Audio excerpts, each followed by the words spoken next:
예, 건강보험 재정에서 아까 말씀드렸던 것처럼 이미 33년까지 마이너스 30조가 예정되어 있고 그리고 보통 입원료 기준으로 봤을 때 한 40% 정도의 만약에 자부담률을 가져간다고 했을 때 그러면 나머지 60% 정도는 아마 지원일 테고 네. 15조 중에 최소한 9조 정도는 지원이 되는 상황일 텐데 그 퍼센트를 계속 얘기 안 하시는 거는 어떻게 얘기해도 지금 말씀하신 계획에 비해 가지고 지출해야 되는 비용이 훨씬 큽니다. 그리고 이미 적자 상태이기 때문에 제가 질문 드리는 것은 건강보험료를 그럼 그에 걸맞게 많이 올려야 되는 상황이 오지 않겠느냐라는 질문 드리는 건데 올려야 됩니까?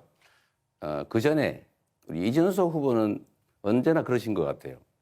뭐 문제 지적을 예를 들면 과잉되게 아니면 왜곡되게 지적을 막 하는데 본인이 생각하는 대안은 뭔지 먼저 한번 말씀해 보시죠. 예를 들면 어떻게 하면 의료비를 절감할 수 있고 의료 건강보험료는 안 올리는 게 바람직하지만 필요할 때는 올리는 제 경우도 질문인데 있겠죠. 제 주도권 아니, 질문인데 이제 왜? 자, 이준석 후보 1분 41초 남았는데 한 후보에게만 아니, 질문하셨던 점 근데 다시 한번 제 말씀드립니다. 말씀드릴 왜? 때 시간 정해진 건 좀 지켜주시는 게 좋지 않아요? 아니, 좀 사회자 개입하지 않았습니까? 아니 30초가 남았잖아요. 예. 저한테 질문을 역으로 하시면 안 되는 겁니다. 원래 룰상. 질문도 답의 일부예요. 네, 답변 계속하시면 됩니다. 그래서 이 토론이 쉽지가 않네요. 그 중간에 좀 안 끼어들면 좋겠어요. 말할 때. 결국 제가 지금 질문 드린 것에 대해 가지고 답은 안 하시고 결국 건강보험료 인상해야 된다는 걸 인정하지 않으시고 저에게 훈계하듯이 이제 말씀하시면서 끝난 거 아니겠습니까? 이게 계속 반복되고 있는데 이재명 후보가 재원 마련 대책 하나도 없이 이런 것들을 계속 열거한다는 인상을 줄 수 있다라는 말씀드리고요.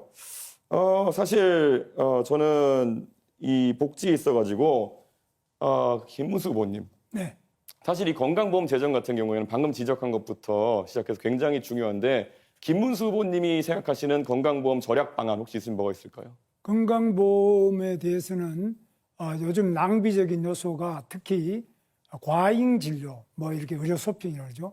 과잉 진료, 중복 진료, 진료 이런 것도 있고 또는 뭐 다른 여러 가지 부분이 있는데 특히 외국인 중에 특히 중국 동포라든지 이런 분들에서도 좀 과도하게 느슨하게 허용된 부분도 있습니다. 그래서 이런 부분을 하나하나 점검을 해서 낭비적인 부분을 줄여나가는데 그 방법을 정부가 일방적으로 하는 것이 아니라 의료진하고 깊이 있는 논의를 해야 됩니다. 현장에서 진료하시는 많은 의료진과 또 의료 관계자들, 의료 감시단체도 있고 의료 시민단체도 있고 의료 또 협동조합도 있고 많이 있습니다.